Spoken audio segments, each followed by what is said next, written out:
Hey everyone, it's Renz. Welcome back to the channel. So Apple finally did it. They released the long-awaited 15-inch M2 MacBook Air. This is the first MacBook Air to adopt this larger display. Although I have the 14-inch M1 Pro MacBook Pro, I was considering selling it to get the new Mac Studio and have this laptop be my travel laptop that my wife and I use. Now don't get me wrong, I love my MacBook Pro. As a full-time digital creator, it's more than enough to fit my needs for video and photo editing.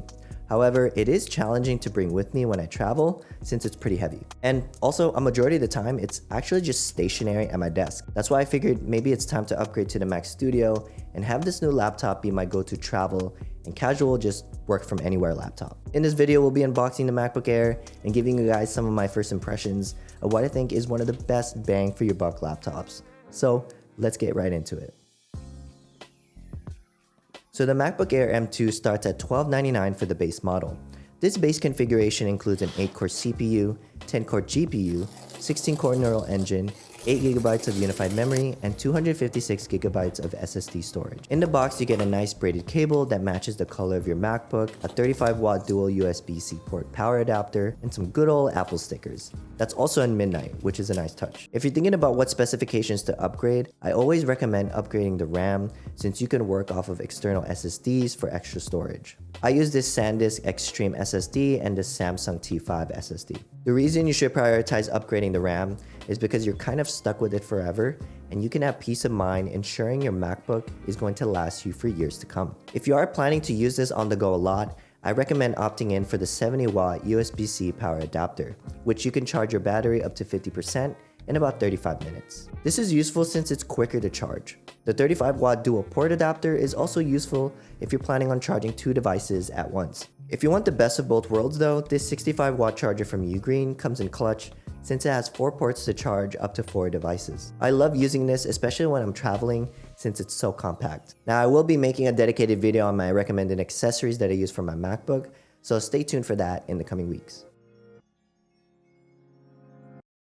Now I love the new design of the MacBook Air. The Air now mirrors the design language of the newest MacBook Pros. There's also a wider color selection you could choose from, like silver, starlight, space gray, and midnight. Now I went with midnight since a lot of my Apple devices are space gray. I wanted something a little bit different, and the midnight is beautiful, which looks like a cross between navy blue and dark gray. It is a fingerprint magnet though, so just keep that in mind when choosing this color. These are my favorite colors, so it's perfect. I'm hoping that in the future we get this same color with the new AirPods Max. The MacBook Air also comes with a full-size function key row. The keyboard overall has a nice snappy feel, and the function row is helpful to adjust screen brightness or the volume. I also like the Touch ID sensor. This new model also has a small notch in the display with a 1080p webcam. If you frequently webcam or do any sort of video calls, this is a welcome addition. As for the display, it's great.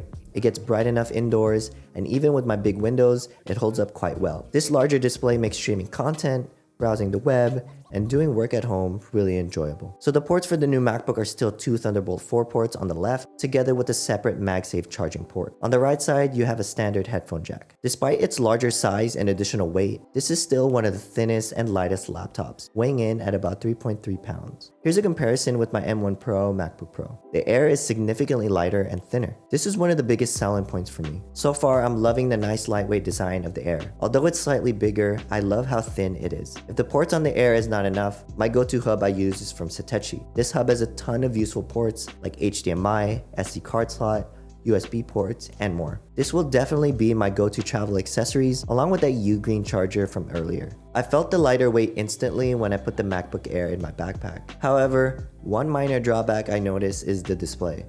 The display doesn't get as bright and contrasty as my MacBook Pro. It doesn't have that same level of clarity, but I'm willing to compromise because of the Air's size. I'm fine with how good the display is though. Apple's Liquid Retina screen is still colorful and crisp for the most part. Apple also claims that this laptop has up to 18 hours of battery life. Since I've only had this for literally a day and need some more testing, I can say it holds up pretty well and closely mirrors the battery life of my MacBook Pro. When it comes to the new 6-speaker sound system, it sounds good, but not great. You can still expect the higher-end MacBook Pros to have better sound quality, but this one is more than enough for casual listening. With the latest M2 processor, the MacBook Air can pretty much handle almost anything you throw at it. I tested it out by having multiple tab windows open, editing photos, and tried a little bit of video editing. The laptop didn't even seem to overheat or even have the fans turn on, which is impressive. Now, I don't expect this to perform as well as my MacBook Pro, and that's okay.